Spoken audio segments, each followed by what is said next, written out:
ગુરુબિન જ્ઞાન ન ઉપજે, ગુરુબિન મિટે ન ભેદ, ગુરુબિન સંશય ના મિટે, ભલે વાંચો ચારો વેદ. નમસ્કાર. આપણા પૌરાણિક ઇતિહાસમાં સૌપ્રથમ વેદવ્યાસજીનું પૂજન નૈમિકારણ્યમાં રહેનારા એક ઋષિએ કર્યું. તેમને વર્ષોની તપશ્ચર્યા કર્યા બાદ પણ પ્રભુની પ્રાપ્તિ ન થતા તેમને દિવ્ય દ્રષ્ટિ પ્રદાન કરી, જેથી તેમને પ્રભુની પ્રાપ્તિ થઈ.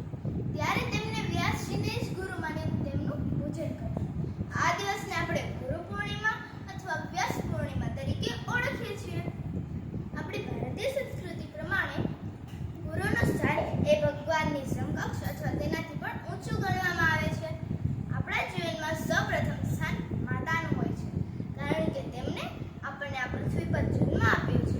અને બીજું સ્થાન એ ગુરુનું હોય છે, કારણ કે તેમણે આપણને આ પૃથ્વી પર કેવી રીતે ચાલવું અને પડી જાય તો કેવી રીતે ઊભું થવું એ માત્ર ને માત્ર ગુરુ જ શીખવી શકે છે. દરેક મહાપુરુષના જીવનમાં ગુરુનું સ્થાન અનેરું હોય છે. જેમ કે આપણા વહાલા ભગવાન શ્રી કૃષ્ણ, તેમના ગુરુ સાંદીપની હતા. ભગવાન શ્રી રામના ગુરુ વિશ્વામિત્ર હતા. મહર્ષિ દયાનંદ સરસ્વતીના ગુરુ વિરજાનંદ હતા. અરે છત્રપતિ શિવાજી મહારાજના ગુરુ સ્વામી રામદાસ સ્વામી હતા. આમ દરેકના જીવનમાં ગુરુનું સ્થાન અનેરું હોય છે.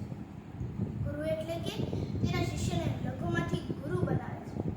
ગુરુ એટલે કે તેના શિષ્યના જીવનને અંધકારમય જીવનમાંથી પ્રકાશ તરફ લઈ જાય છે. ગુરુ એટલે કે તેના શિષ્યના જીવનમાં જ્ઞાનનો દીપ પ્રગટાવે છે.